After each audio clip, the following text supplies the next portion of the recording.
Dans la scène politique ivoirienne, les tensions continuent au sein du FPI, Front populaire ivoirien, parti de l'ancien président Laurent Gbagbo. La justice a tranché le 6 mai 2016 sur la légitimité du représentant légal du FPI. Pascal Affi-N'Guessan reste le représentant du parti.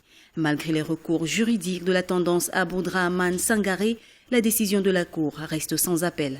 Parce que lorsque vous faites un appel dans un dossier, pour que la Cour d'appel puisse trancher en votre faveur, il faudrait donc apporter des éléments nouveaux qui permettent le juge de trancher.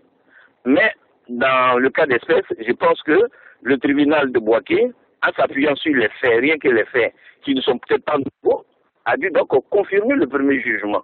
Voici un peu ce que je peux penser, mais ça ne fait ni honneur au cas Abdrahamane Sangaré, ni honneur au cas, si vous voulez, Affi-N'Guessan. Lors d'un meeting le 23 février 2016, Pascal Affi-N'Guessan s'était adressé aux partisans de Laurent Gbagbo en tant que représentant unique et légal du FPI.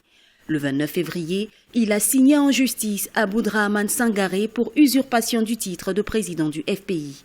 Pour rappel, le 21 mai 2015, le Front populaire ivoirien rassemblé autour de Pascal Affi-N'Guessan a tenu un congrès au Palais des Sports de Treichville à Abidjan pour désigner un candidat à la présidentielle de 2016. Or, bien avant, l'ancien chef d'État ivoirien Laurent Gbagbo, alors incarcéré à la Cour pénale internationale, avait été élu nouveau président du Front populaire ivoirien avec 99,64% des voix lors des assemblées fédérales électives tendance Abdrahamane Sangaré les 24 et 25 avril 2015. Cette élection s'est tenue dans 98 fédérations sur les 108 que compte le FPI. Nos amis du FPI, le clan Abdrahamane Sangaré, contestent donc la légitimité de Affi-N'Guessan.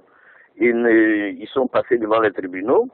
Le tribunal de première instance d'Abidjan les a débouté le clan Abdrahamane Sangaré, a reconnu de facto que Affi-N'Guessan était dans son bon droit.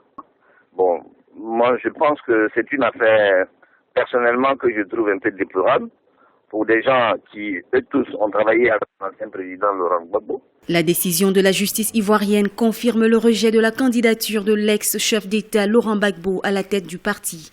Lors d'une audience en décembre 2014, la justice ivoirienne avait ordonné le retrait de la candidature de Laurent Gbagbo à la présidence de son parti à cause de l'absence d'une demande manuscrite signée conformément au statut du FPI.